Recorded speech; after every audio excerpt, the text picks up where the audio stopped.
작년에 되게 더웠잖아요. 네. 정말 깜짝 놀랄 정도로. 그러니까 추석이 지나고서도 더워가지고 저희도 이제 유튜브를 찍으니까 참 황당했는데 올해는 작년에 비해서 어떨 것 같으세요, 날씨가?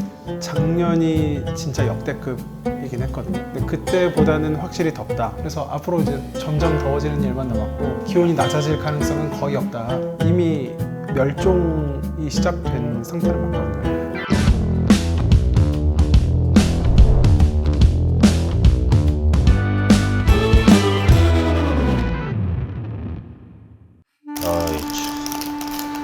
뭐 음료수를 하나 드려야 될 텐데. 6월 11일 기상 전문 기자와의 인터뷰. 선배님이 이제 올 여름을 맞이해서 약간 날씨에 대한 얘기 나눠보고 싶다고 하셔가지고 오늘 이렇게 마련한 자리거든요. 네.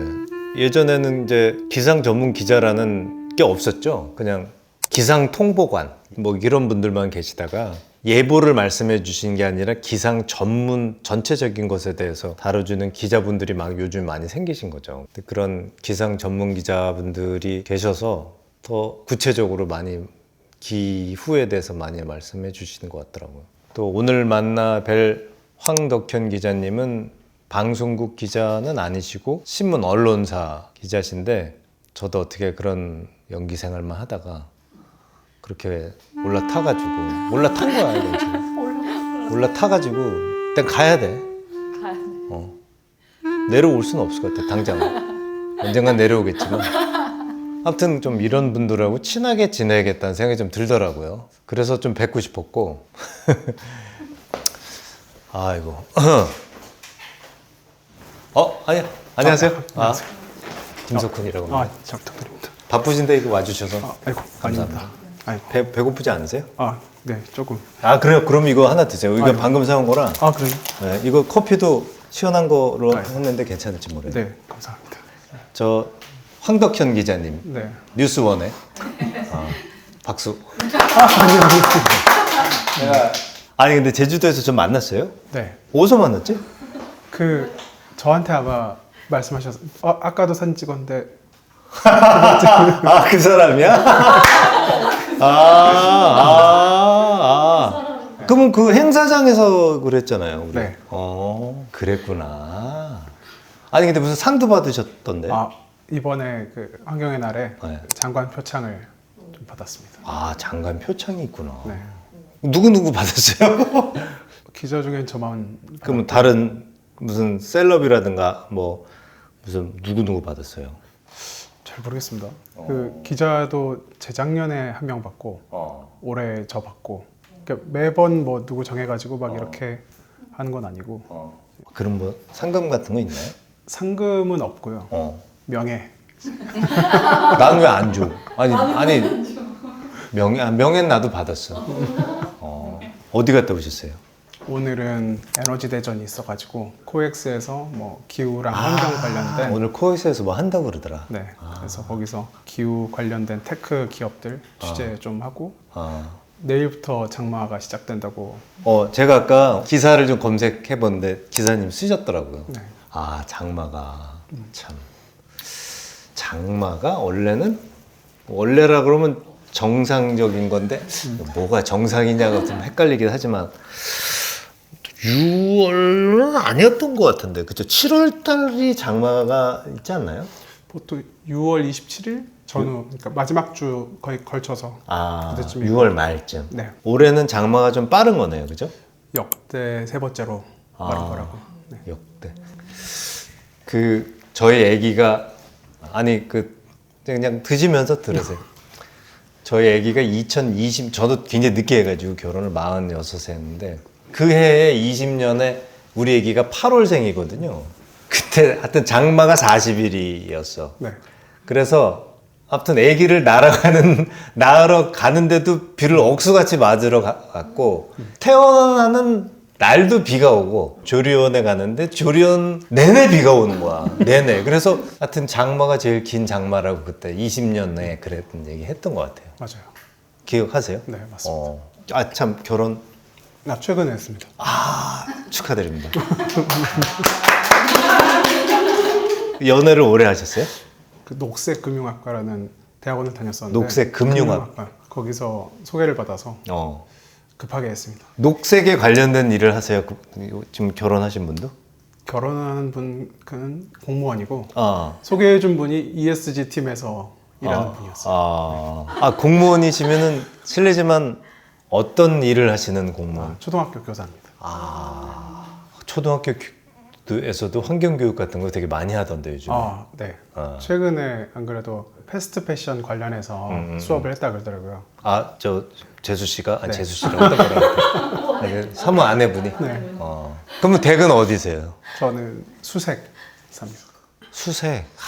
거기 진짜 맛있는 돼지갈비집이 있는데 그래요? 저는 제가 먹은 돼지갈비 중에서 수색 거기가 제일 맛있었던 것 같아요. 깜짝 놀랄 정도로 고기가 뭐랄까, 하여튼 고기 굽는 건 좀 두꺼운 게 맛있어. 판이. 그럼 나중에 찾아보시면 알겠습니다. 와이프분하고. 어쨌든 오래전부터 환경에 대해서 관심을 가지셨다는 건데 네. 어떤 계기가 있었는지 좀 궁금합니다. 뭐 영화 보고 책 보는 거 좋아하고 그랬는데 그때 이제 우주 관련된 책들 보면서 스티븐 호킹이든 뭐 장백 함프르점이든 이런 여러 가지 관련된 책들을 좀 보면서 그리고 영화 콘택트 이런 거 있지 않습니까? 드네 벨레브 감독의 콘택트 말씀하시는 거? 예. 우주나 지구 관련된 일을 하고 싶다. 근데 그게 좀 세상을 위한 거였으면 좀 더 좋겠다. 대의가 있었구나. 초등학교, 중학교 때 뭐 이제 그런 생각을 할 수도 있잖아요. 그런데 그 당시에는 한국에서 우주한다 이러면은 되게 어려운 일, 뭐 천문관 이런 데 취직하는 거 말고는 별로 없었거든요. 그래서 지구 관련된 일을 하자. 그래서 대기환경과학과를 갔고 거기서 이제 글 쓰고 뭐 이런 것들을 좋아하다 보니까 기자 쪽으로 연결돼서 석사가 2개신 거예요, 그러면? 지금 박사. 박사.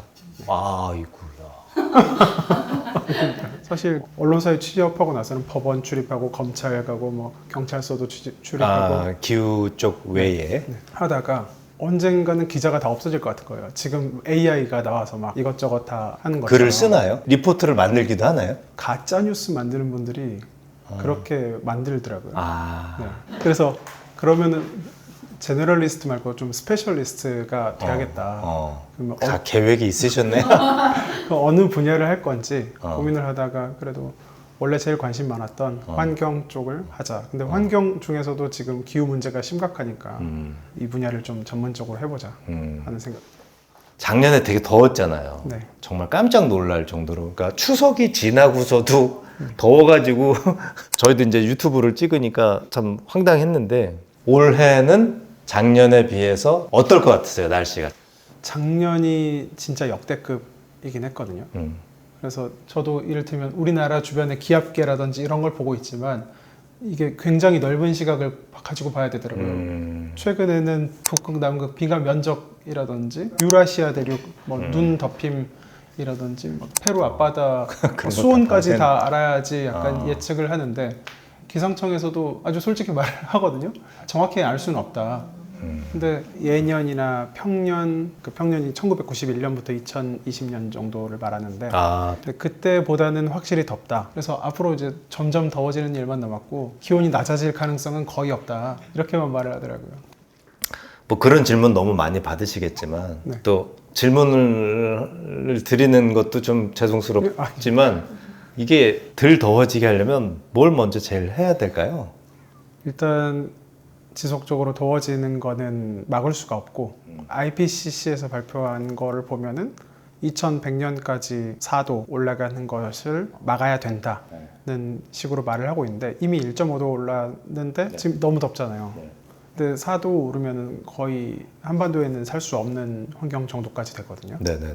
그래서 온실가스 배출을 빠르게 줄여야 될 거라고 많은 사람들이 말하고 저도 그렇게 생각을 하는데 그게 굉장히 많은 분야에 걸쳐 있잖아요. 뭐 에너지 생산, 수송, 주택도 있고 그래서 이걸 말하면 약간 좀 급진적으로 보일 수 있긴 하지만 투표를 잘해야 될 것 같다는 생각을 항상 합니다. 그게 이제 정책이니까 정책이고 네. 그게 되게 중요한 거니까 맞는 말씀이죠. 그리고 기후 대응에도 좀 더 속도를 내야 되지 않나. 예를 들어서 되게 더운 열대성 도시들 있잖아요. 태국이라든지 싱가포르라든지 하는 도시들도 보면은 엄청 더운데 지하 도시 혹은 주차장 통해서 연결되는 시스템이 잘 되어 있기 때문에 우리 집은 시원해. 근데 나와서 주차장은 잠깐 덥지만 차 타고 가서 내가 일하는 건물은 시원하거나 복합몰은 시원해. 하니까 잘 사는 지역들은 계속 잘 살잖아요. 그래서 기후 취약계층에 대한 복지도 좀 신경을 써야 될 것 같다. 맞아요. 왜냐하면 더워지면 더워질수록 힘들어지는 거는 결국 취약계층이고. 취약계층이 될 수밖에 없어서. 그 어떤 삶의 지혜랄까? 이 더위를 피하는 방법. 제가 오늘 양산 쓰고 왔는데 좀 잠깐 펴봐도 예, 됩니까? 이야, 이거 또 이런 기후 적용 실천. 얘는 누굽니까? 그 환경부 캐릭터 이거 선캡. 너무 좋습니다. 선캡 딱 쓰고. 이게 저 캡 있는 모자를 쓰면은 이게 머리가 더워. 그래서 이게 너무 지혜로워 이거. 네. 양산, 네, 양산.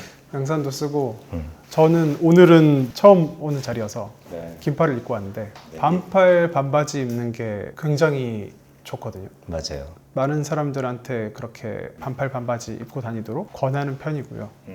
동방예의지국에서 이거 반팔 반바지가 이게 그게 좀 많이 좀 적극적으로 바뀌어야 될 것 같아요. 왜냐하면은 인간은 결국은 동물이니까 그 체온 조절하는 게 무엇보다 중요하고 그게 질병이라든지 면역력하고도 관련이 있기 때문에 앞으로 더워지는 거는 기정사실인데 그러면 인간이 거기에 맞춰서 적응해서 살려면은 좀 더 시원한 옷차림을 하는 게 필요할 거라고 생각돼요. 맞아요. 아주 예전에 벌써 아주 오래전 일인데 무슨 신문에 이제 칼럼이 났어. 한국 가정과 유럽인의 삶의 방식. 유럽인들은 적정 온도가 딱 정해져 있어요. 그러니까 18도, 19도 거의 이게 안 돌아가는 거야. 그리고 내복을 입고. 그다음에 반대로 더울 때는 말씀하신 대로 반팔 반바지를 입고. 근데 우리나라는 26도를 올리고 반바지 입어. 겨울에. 그리고 에어컨은 뭐 말도 못하고. 저도 그 방금 말씀하신 게 너무 공감이 되고 주변에도 많이 설파를 하고 있는 게 겨울에 이렇게 속옷만 입고 그러니까 그런 집이 속옷만 많아요? 많잖아요. 네. 사실 거기서 한 겹만 입거나 네. 여름에도 한 겹만 벗어도 그게 훨씬 에너지에는 좋을 거기 그럼요. 때문에 집에서 분리수거는 잘 하세요? 엄청 열심히 하죠. 어디까지 해봤다. 옛날에 저는 캡슐 커피가 있잖아요. 네. 플라스틱으로 쌓여 있었고 속에는 커피가 들어있는 게 캡슐 커피잖아요. 한동안 캡슐 커피를 꽤 열심히 먹었어요. 그건 환경에 관심을 갖기 전인데 네. 한 20년쯤 전인 것 같아요. 근데 또 캡슐 커피가 유행해가지고 세련된 사람은 다 캡슐 커피 한 1년은 먹었나 봐. 그러니까 하루에 한 잔 먹으면 한 달이면 30개잖아. 30개면 이만큼이거든요. 그래서 이걸 어떻게 하지? 그때는 뭐 정확하게는 뭐 그게 없었어. 그래가지고 이거를 다 깼어. 망치로 깨가지고 커피는 커피대로 버리고 플라스틱은 플라스틱대로 버렸던 생각이 나네. 거기까지 전 저는 갑자기 생각난 거는 네. 그 화장품 중에 펌핑되는 화장품들이 있어요. 근데 그게 안쪽에 있는 플라스틱이랑 겉에 있는 플라스틱이 소재가 다르거든요. 다르죠. 그리고 펌핑을 하려면 안에 스프링이 들어있으면 그렇지, 그거는 그렇지. 그 어째 금속이고 맞아요, 겉에는 맞아요. 플라스틱이니까. 맞아요. 그래서 그거 분해해서 한번 봤던. 네. 그것도 대단하다. 그 분리수거 정책. 우리나라는 좀 괜찮은 편이잖아요. 그죠? 정책은 잘 돼 있는데 네네. 이게 실제로 재활용 혹은 그 업사이클링이라고 네네네. 하는 재활용이 잘 되게 되어 있는 시스템인가 하면은 그건 약간 의문이 큰. 그렇죠. 지금 그 얘기를 하는 건데 우리 애기들도 다 분리수거. 자, 이거는 이렇게 해서 버리면 그걸 왜 그렇게 해서 버리느냐면 말씀하신 대로 그걸 모아가지고 뭔가를 하려고 해야 하는 거잖아요. 네. 근데 그 기술 정책이 좀 부족하잖아요. 네. 기자님이 생각하시기에 우리나라의 재활용 정책에 대해서 뭐가 좀 필요하다고 생각하세요? 엄청 어려운 질문이에요. 그 정책이 일관성이 있어야 된다고 생각을 하는데 이게 한국 같은 경우는 좀 정치적으로 생각하는 경우도 있는 것 같아요. 예를 들면은 플라스틱 병인데 지금 우리나라 사람들은 겉에 있는 그 라벨을 떼서 버리잖아요. 근데 사실 그게 플라스틱 병이랑 라벨의 소재가 달라서 그렇거든요. 유럽에서는 최근에 그 두 개 소재를 같게 했기 때문에 그걸 아예 떼서 버리지 않아도 통으로 버릴 수 있고 또 뚜껑도 소재가 같고 뚜껑이 아예 안 떨어져요. 이렇게, 옆으로. 네, 열려서 그냥 마시고 아무데나 버려도 재활용될 수 있게끔 하는 정책으로 가고 있거든요. 그런 것들도 통일감 있게 갈 수 있도록 이해관계 없이 100년을 봐야 되지 않나 하는 생각을 합니다. 그게 분리배출이 나만 한다고 되는 건 아니잖아요. 다 해야지 되는 거지. 우리나라가 환경 쪽에 지금 장점이 있는 부분이 있거든요. 그러니까 우리나라 사람들은 뜻이 모아지면 갑자기 뭔가 뜨거워지면서 하나 되는 무언가가 좀 있어요. 근데 그것이 저는 환경 쪽이었으면 좋겠다는 생각이 들더라고요. 그게 어떤 식으로든 막 마음이 모아져가지고 옛날에 IMF 할 때 금 모으기처럼 뭔가 그런 것이 좀 됐으면 좋겠다는 생각이 들더라고요. 기자들 사이에서도 비슷한 말씀을 하는 게 동북아 3국 한중일이라고 한다면은 거기서 이제 전기차는 막 중국이 막 치고 나가지 않습니까? 근데 그것처럼 전반적인 탄소 저감을 한국이 1등이 된다고 생각하고 노력을 하면은 국력이든 국익이든 아니면 탄소 배출 저감이든 좋을 것 같아서 경쟁을 좀 시킬 수 있을 만한 기사가 있으려나 하고 막 고민을 하는 경우도 있더라고요. 그 결혼을 하셨으니까 2세 생각도 하고 계세요? 네. 이세를 빨리 가졌으면 좋겠는데. 사모님도 그렇게 생각하시는 건가? 네. 그런 의견이 좀 맞아서. 근데 그런 사람들 있잖아요. 야, 이게 날씨도 점점 더워지고 환경도 안 좋아져서 우리 아이들이 당할 어떤 고통이 너무 심하니까 애기 낳지 말자. 그런 분들도 많이 계신데. 많죠. 그런 분들이 정말 많습니까? 저는 그냥 듣기만 했지 본 적은 없어가지고. 이게 결혼을 하고 나서 해도 될 말인지 모르겠지만 소개팅을 할 때도 그렇게 물어보시는 분들이 많았거든요. 아, 그래요? 네. 그거는 꼭 나가요, 지금. 그 얘기는. 너가 이 분야에 대해서 관심이 많은데 미래 세대를 어떻게 책임지게 하겠느냐 해서 열심히 취재도 하고 있고 좀 긍정적인 편이거든요. 내 2세가 그것을 해결하는데 일조할 수도 있지 않겠느냐 하는 긍정적인 마음을 가지고 살아야지. 어차피 세상은 망할 건데 2세가 있으면 뭐하나 이렇게 생각해요. 맞죠. 아니 근데 부정론으로 생각하시는 분들도 많잖아요. 네. 그러니까 이제 종교도 종말론이 있잖아. 세상이 멸망할 거니까 회개하라라든가 뭐 종교도 그런데 이 환경 쪽도 기온이 몇 도 올라가니까 너무 그런 얘기를 강조하는 것에 대해서 저는 별로 그렇게 바람직하게 생각하지는 않는데 어떻게 생각? 저도 같은 생각입니다. 그리고 사실 아주 큰 틀에서 몇만 년, 몇십만 년 틀에서 보면은 이미 멸종이 시작된 상태는 맞거든요. 근데 그거는 몇십만 년, 몇백만 년 뒤에 있을 수 있지만 그래도 어쨌든 살아있는 동안 물려줄 수 있는 것들을 잘 갈고 닦고 기사도 열심히 쓰고 연구도 하고 할 수 있는 것들을 해야 좋다고 생각합니다. 맞아요. 제가 사실 진짜 하고 싶었던 이야기는 사람이 안 바뀌거든요. 아마 결혼하시면 느낄 텐데 이게 이제 사고방식이나 생활방식이 이렇게 부딪히면 예를 들어서 세수 전에 양치를 먼저 하는 사람이야. 근데 자기가 보기엔 그게 아닌 것 같아.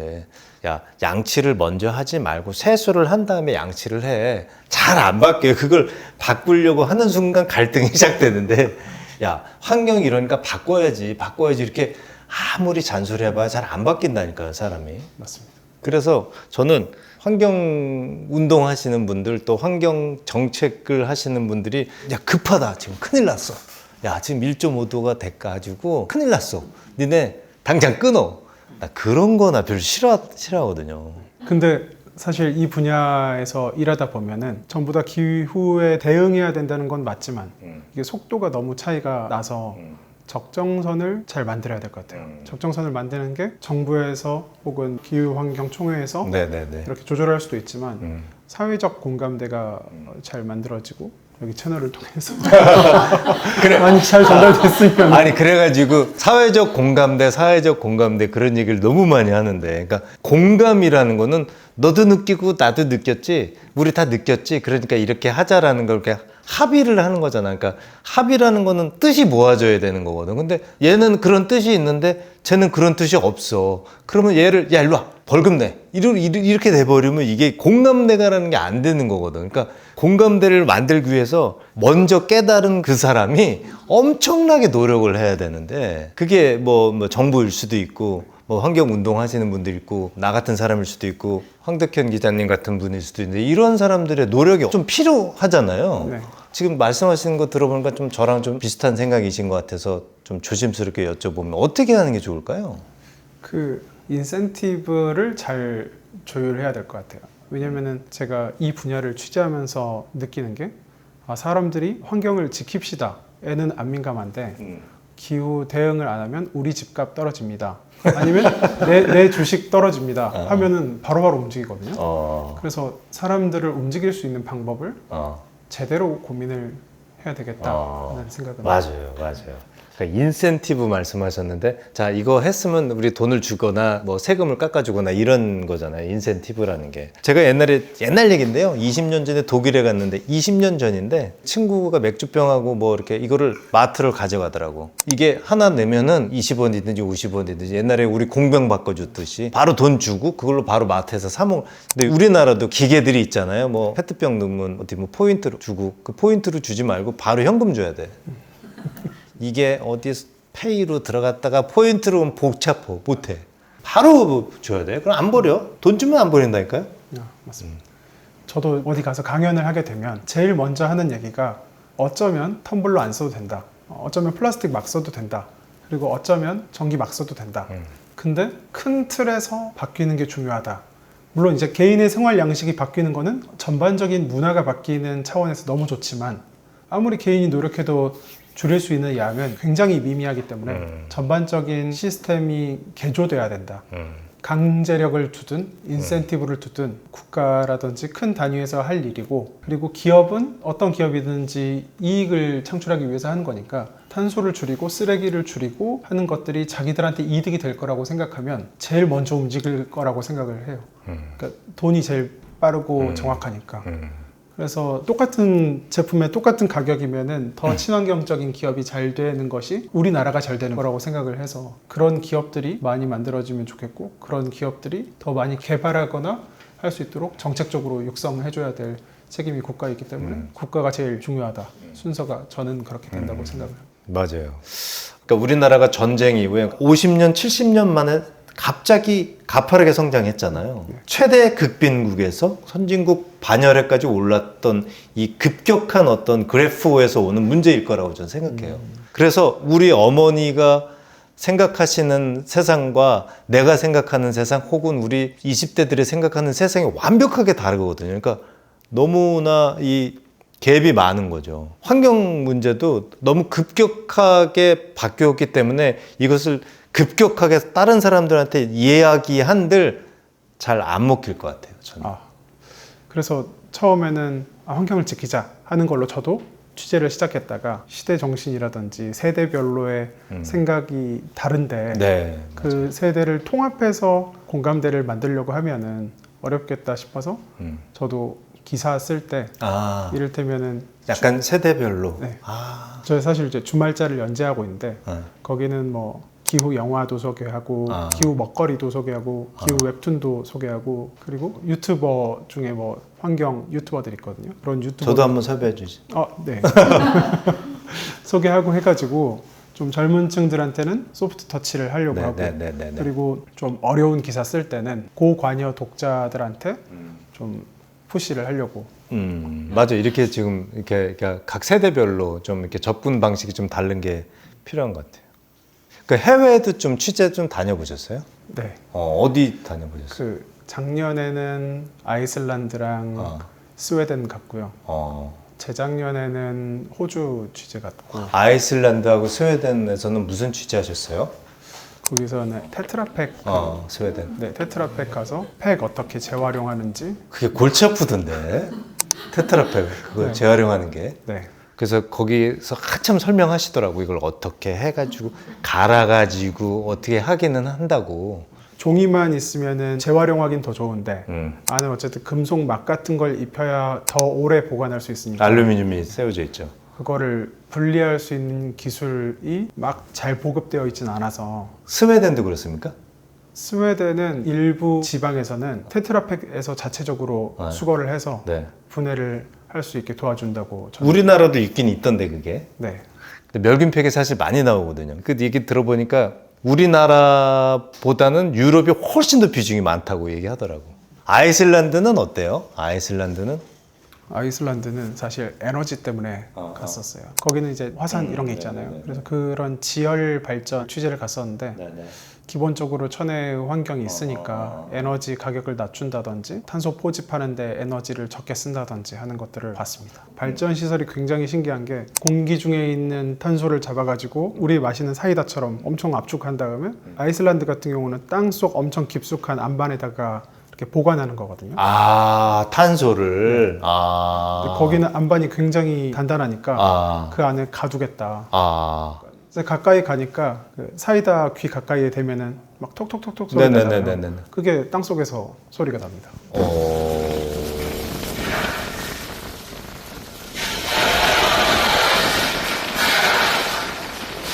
탄소를 포집하는 기술이 우리나라도 있잖아요. 네. 뭐 되게 적지만. 네. 근데 해외에는 탄소를 포집하는 기술이 점점 늘어나고 있거나 활용률이 높거나 그렇게 되나요? 일단 규모가 엄청 크고요. 아, 그래요? 그게 굉장히 좋은 선순환 사례라고 보여지는데 그렇죠, 그렇죠. 규모를 크게 키우겠다고 하니까 뭐 구글이든 빌 게이츠 재단이든 아. 투자를 더 크게 하겠다고 하고 아, 투자를 크게 받으니까 또 더 크게 한다고 하니까 또 더 투자를 하겠다고 하고 아. 하는 것들이 그거 아주 좋은 기술이거든. 그러니까 제가 어디 발전소 네. 갔더니 보령인가 어디 발전소 화력 발전소인데 이산화탄소 포집 장치가 있더라고요. 이산화탄소 포집을 해가지고 그걸 액화로 만들어. 그래가지고 그 인근 농장에 그걸 갖다 주던데. 네. 그거 들으셨죠? 네. 같이 아는 게 많네요. 관심 분야가 아주. 어쨌든 해외 취재도 많이 다녀보셨고 우리나라가 이거 잘못하고 있다라는 게 있으시면 한번 좀. 대중교통을 많이 이용하는 것이 좋을 것 같고 대중교통을 많이 이용할 수 있도록 시스템을 갖추는 것도 중요할 것 같다고 생각이 듭니다. 이게 차하고 대중교통하고 거의 20배 차이 이상 나니까 대중교통 말씀하셨는데 유럽에 가보면 그냥 자전거야. 그때 우리 수원시에 가서도 잠깐 도심에는 차를 못 갖고 들어가게 하는 거야 아예. 예전에 비해서는 그래도 참 대중교통이 잘 돼 있는 편인데 차가 너무 많이 타는 거지. 나 오늘 버스 타고 가는 사람이야? 아니. 아, 차를 너무 타고 다녀가지고 저 요즘 지방에 뭐 드라마 촬영도 있고 그래가지고 차 좀 안 타보고 싶더라고. 그래서 버스 타고 갔더니 너무 행복한 거야. 근데 예를 들어서 시골에 있는 분들은 대중교통이 좀 불편하니까 그러는데 도심에 있는 사람들은 충분히 이용할 수 있는 건데 그게 좀 아쉽긴 하죠. 이정모 관장이라고 과천과학원장 아, 이게 시원하신 분. 네네. 그분께서 하셨던 말씀이 대중교통 요금을 다른 어느 나라처럼 아예 무료로 해야 된다. 급진적이시구만. 그렇게 해서라도 탄소 배출을 낮추고 그리고 비용을 안 받는 게 네. 오히려 국가적으로 이득이 될 수도 있다. 어. 이렇게까지 말씀하셔서 저도 되게 급진적이라고 생각을 했는데 아 근데 저 정도로 급하게 생각하고 하시는 분도 있구나 하는 생각도. 그게 속도 조절이 되게 중요한 건데 틀린 말은 아닌데 그걸 아까 얘기한 공감대를 얻으려면 얘가 따라줘야 되거든. 근데 뭐 자기는 차에서 음악을 딱 들으면서 운전하는 게 너무 좋아. 그런 사람한테 야, 너 차 갖고 다니지 마. 그거 어떻게? 그러니까 그게 저나 기자님이나 마찬가지인데 설득하는 사람인 것 같아. 야, 한번 해주라. 좀 살살 설득을 해야 되는데 에휴 참 어려운 일이야 이 환경 이야기는. 혹시 앞으로 준비 중이시거나 다루고 싶은 취재 아이템 있으신가요? 아 일단 제가 아직 박사 논문을 못 썼어요. 근데 그거 관련해서 취재를 하고 있는 게 해상 풍력을 취재를 하고 있거든요.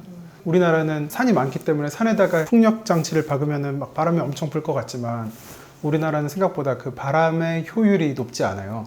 그래서 서해는 그래도 바람이 좀 부니까 서해 바다에다가 풍력 발전기를 세우거나 그 부유풍력이라고 하는데 띄우는 거를 조금 연구를 하고 있어서 그런 쪽 기사를 뭐 좀 취재를 하고 있고 다음 주에 영국을 갑니다. 영국? 네. 아니 결혼하신 지 얼마 됐다고?